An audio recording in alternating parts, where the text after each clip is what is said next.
Hello everybody, and thank you for sharing your time with me. I'm sending this message through various different channels to reach my dear Russian friends and the Russian soldiers serving in Ukraine. I'm speaking to you today because there are things that are going on in the world that are being kept from you, terrible things that you should know about. But before I talk about the harsh realities, let me just tell you about the Russian who became my hero. In 1961, when I was 14 years old, a very good friend of mine invited me to come to Vienna and to watch the World Weightlifting Championships. I was in the audience when Yuri Petrovich Vlasov won the World Championship title, becoming the first human being to lift 200 kilograms over his head. And somehow a friend of mine got me backstage. All of a sudden there was a 14-year-old boy standing in front of the strongest man in the world. I couldn't believe it.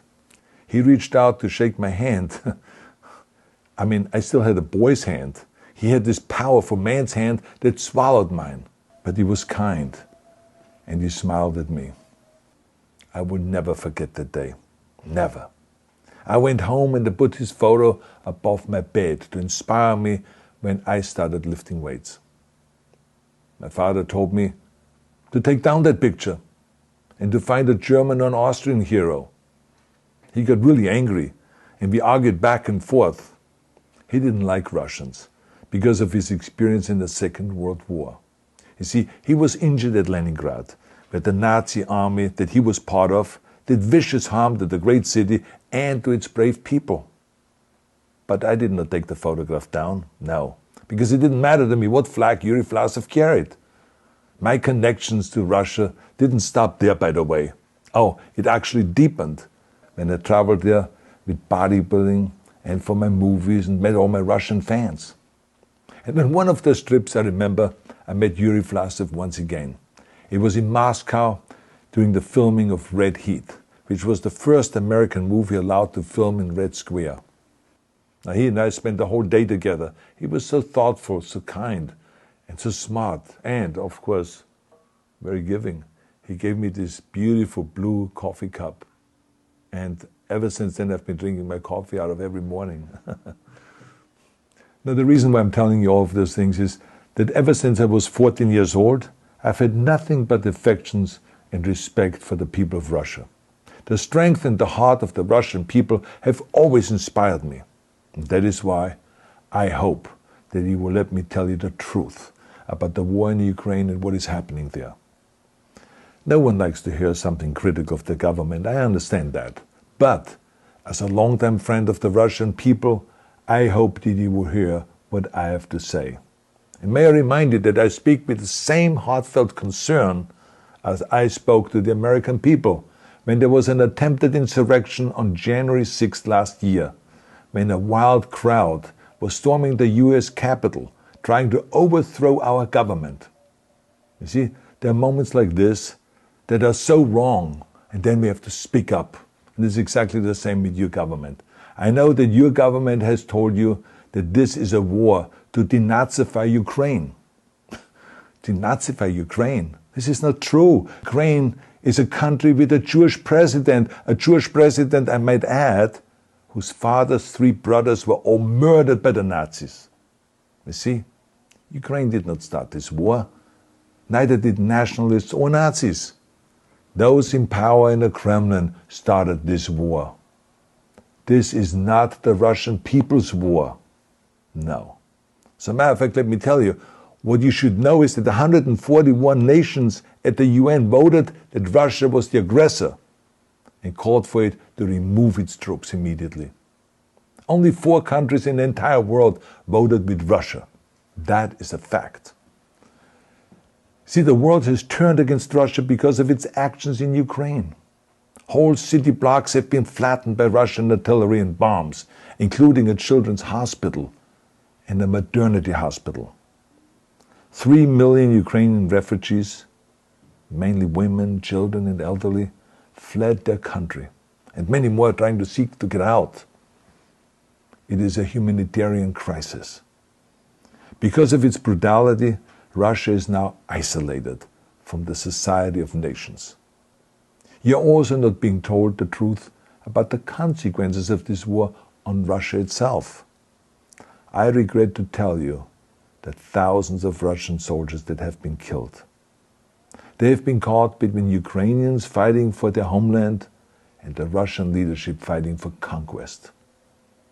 Massive amounts of Russian equipment have been destroyed or abandoned.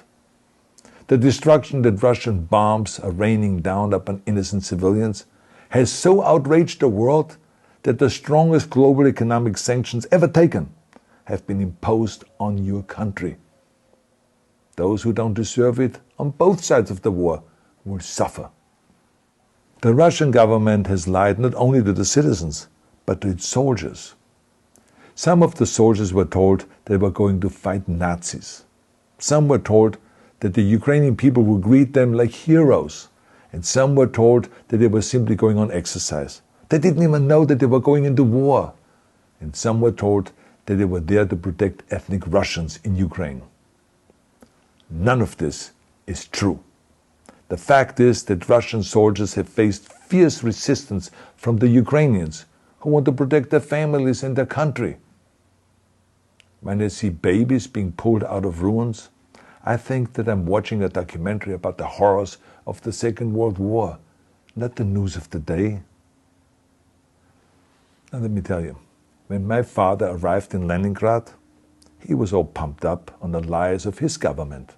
And when he left Leningrad, he was broken, physically and mentally. He lived the rest of his life in pain. Pain from a broken back, pain from the shrapnel that always reminded him of these terrible years, and pain from the guilt that he felt. To the Russian soldiers listening to this broadcast, you already know much of the truth that I've been speaking. You have seen it with your own eyes. I don't want you to be broken like my father.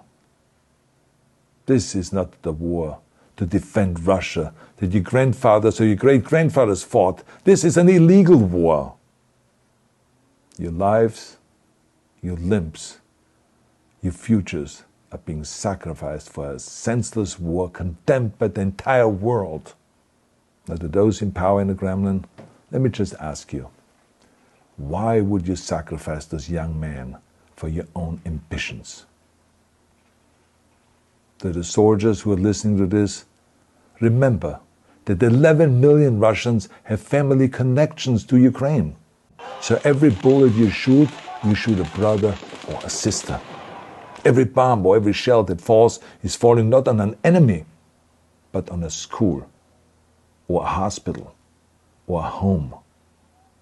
I know that the Russian people are not aware of such things are happening. So I urge the Russian people and the Russian soldiers in Ukraine to understand the propaganda and the disinformation that you are being told. I ask you to help me spread the truth. Let your fellow Russians know the human catastrophe that is happening in Ukraine. And to President Putin I say, you started this war. You are leading this war. You can stop this war. Now, let me close with a message to all of the Russians who have been protesting on the streets against the invasion of Ukraine. The world has seen your bravery. We know that you have suffered the consequences of your courage. You have been arrested, you have been jailed, and you have been beaten. You are my new heroes. You have the strength of Yuri Petrovich Vlasov. You have the true heart of Russia. My dear Russian friends, may God bless you all.